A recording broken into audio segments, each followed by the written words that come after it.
everybody! I'm here today to tell you what to do if it rains on your driving test. If you are going to be taking your driving test and it ends up raining on that day, then there are a few things that you should do to increase your chances and your likelihood of passing the test. I will tell you that I know many people that have taken their driving test in the pouring rain and they've passed with flying colors. Now, you should also note that in most places, in most locations, they'll only cancel a driving test if it's like unsafe to drive in that rain, which most of the time it will be safe to drive in the rain that's coming down. So with that being said, you count on doing it. Don't count on it being canceled. All right, let's get right into it. The first thing that you should do if it rains on your driving test is calm down. I know that you might feel anxious, you might feel nervous, you might feel excited, you might feel worried, but the key factor is to stay calm. It's just rain, okay? You should know how to drive in the rain before you do your test, because when you're driving as an actual driver with your license, you might have to drive in the rain. So you should know how to do it, and the driving test examiner is going to expect that as well.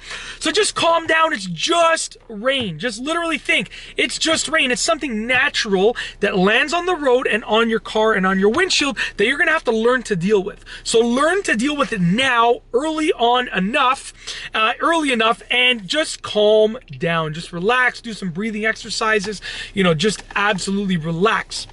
The second thing that you should do if it rains on your driving test is make sure that your wipers are working. What you don't want to happen is you pull up to the driving test center, the examiner gets in the car, you try and use your wipers and they don't work.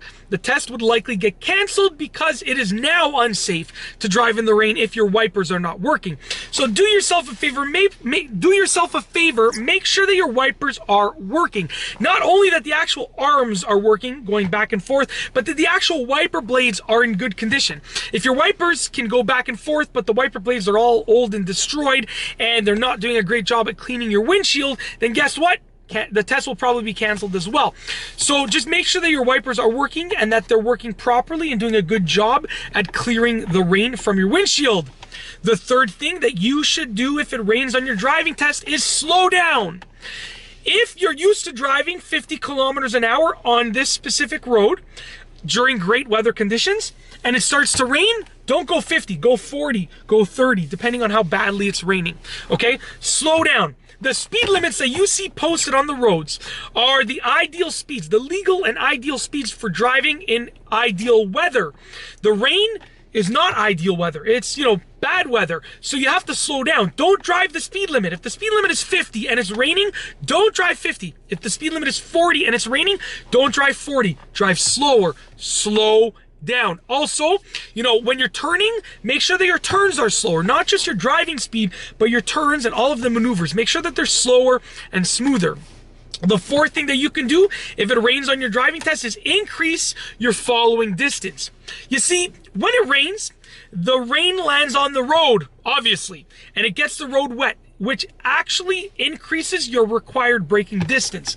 Basically, if you would regularly be able to bring the car to a stop in this length at, that speed, you'll need this length. Now, you need some more distance. So to make up for that, you want to increase your following distance. The rain will also affect your vision and your sight. So to make up for that lack of vision, that hindrance in your vision, the hindering of your vision, you want to increase your following distance. So just add a little bit of a gap, an extra gap between your car and the car in front of you. The fifth thing that you should do if it rains on your driving test is be careful with braking to avoid hydroplaning. Sometimes when you brake too hard, you can actually send your car into hydroplane, which is, to sum it up in layman's terms, it's essentially when you lose traction and you lose control of the car because your tires are not really making contact with the road. There is a thin layer of water between your tires and the road. That's to sum it up, to give you the basic explanation. So if you have to brake hard, because it's better that you brake hard and avoid rear-ending someone. But here's the thing, if you slow down and if you increase your following distance, then guess what? You're not going to have to brake hard. So you can avoid braking hard to avoid hydroplaning. So use those previous tips to contribute to this tip right here.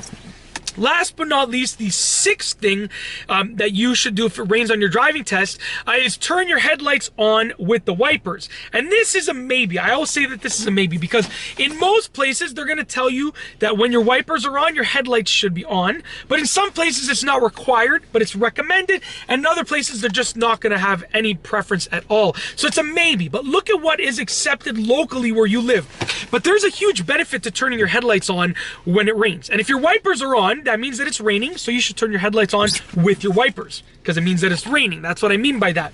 Now, when you turn your headlights on, not only does it, illuminate the road in front of you and give you a better vision of the road in front of you, but it also allows other drivers to see you much better. And in most cars, when you turn on your headlights, in most modern cars, your taillights are going to turn on as well, which means that you can be seen from the rear better as well. So overall, your whole car will likely be seen much easier, which creates a safer driving environment. And I'm sure that the driving test examiner will appreciate that because they're looking for a safe ride. And that's it. In this video, I've told you what to do if it rains on your driving test. If you liked the video, be sure to give it a thumbs up. Let me know what you think down below as a comment. And of course, be sure to subscribe for more great car and driving videos just like this one. And that's all I have for you today. Thanks for watching.